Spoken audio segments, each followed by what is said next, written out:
नालागढ़ की NH 105 पर कछुआ गति से निर्माण, खस्ता सड़कें, जाम और हादसे।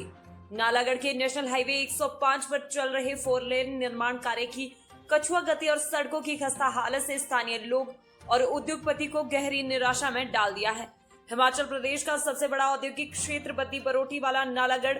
जो सरकार को करोड़ों रुपए GST और टैक्स के रूप में देता है, मूलभूत सुविधाओं की कमी से जूझ रहा है। इस 36 किलोमीटर लंबे मार्ग पर पिछले 5 सालों से निर्माण कार्य चल रहा है। वहीं विधायक नालागढ़ हरदीप सिंह बाबा ने कहा कि सरकार इस प्रोजेक्ट को जल्द से जल्द खत्म करने में लगी हुई है और जल्द ही लोगों के लिए यह मार्ग तैयार किया जाएगा। नालागढ़ विकास मंच के अध्यक्ष नरेश घई ने मीडिया से बातचीत में शुक्रवार दोपहर 3 बजे कहा कि नालागढ़ पिंजौर 4 लेन का जो कार्य है पिछले 6-7 साल से निर्माणाधीन था,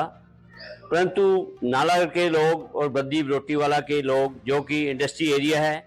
हर रोज लाखों के तादाद में यहाँ मजदूर और दूसरे फैक्ट्री वाले और आम लोग यहाँ आते हैं। लेकिन देखने में आया है कि इसका जो कार्य है पिछले कई वर्षों से कछुआ साहब चल रहा था। फिर भी उम्मीद थी कि ये सरकार ने कहा था कि मार्च 25 तक इसे पूरा कर देंगे, लेकिन अब तो ये पता लगा है कि जो इसका ठेकेदार है वो भी भाग गया है और पिछले 2 महीने से इसका कार्य बिल्कुल स्टॉप हो चुका है। और आज तो बद्दी जो है एक टापू की तरह बन गया है। अब थोड़ी सी बारिश होती है तो बद्दी की जो लाइटें हैं उससे लेकर संडोली तक 1 किलोमीटर पूरा नदी बन जाता है। भुट के पास जो 4 लेन का कार्य किया भी है, वहां भी जो पूरा निर्माण नहीं हुआ और उसके साथ जो लोगों की दुकानें थी, किसानों की फसलें थी, वो भी पानी जो है वो, क्योंकि वहां पर कोई निकासी नहीं मिलाई तो पानी के कारण लोगों का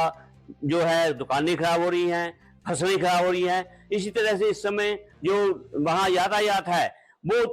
भी बिल्कुल ठप हो गया है चलने के लिए, तो 2-2, 3-3 घंटे लगते हैं। और कल तो आपने देखा कि एक और डिजास्टर हुआ कि यहाँ जो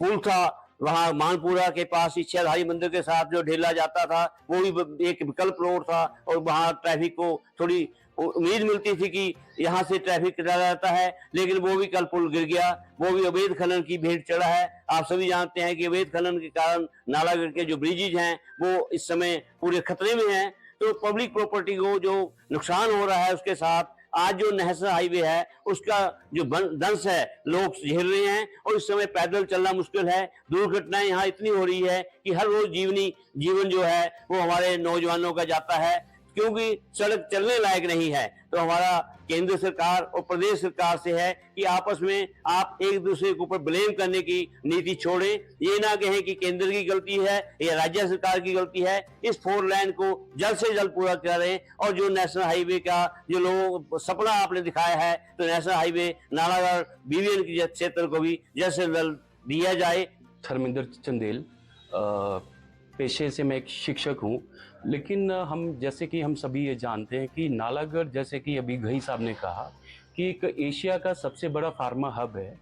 और सरकार को यहाँ से बहुत ज़्यादा रिवेन्यू जाता है, केंद्र सरकार को भी जाता है, प्रदेश सरकार को भी जाता है। लेकिन यहाँ से जो NH 21A है, इसका जो निर्माण का जो कार्य था वो पिछले 5-6 सालों से चल रहा था और इसमें देखा ये गया है कि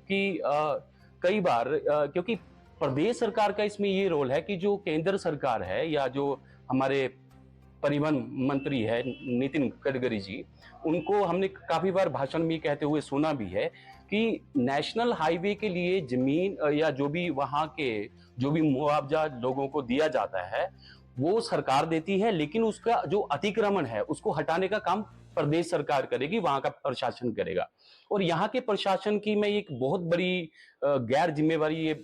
हरकत मानता हूं कि इन्होंने वो अतिक्रमण हटाने में बहुत देर लगाई, जिसकी वजह से, और ये भी एक बहुत बड़ा कारण रहा है कि ठेकेदार को ये काम करने में काफी समय लगा, जिसकी वजह से उसको काफी नुकसान भी हुआ और वो भाग गया यहाँ से। तो हम प्रदेश सरकार से, यहाँ के प्रशासन से ये प्रार्थना करते हैं कि आप जल्द से जल्द ये समस्याओं को दूर करें और यहाँ के लोगों को मूलभूत सुविधाएं, क्योंकि इंडस्ट्री यहाँ पे 2002 में आई थी। हालांकि होता तो ये कि इंफ्रास्ट्रक्चर पहले लाया जाता है, इंडस्ट्री बाद में आती है, लेकिन यहाँ पे उल्टा हुआ है।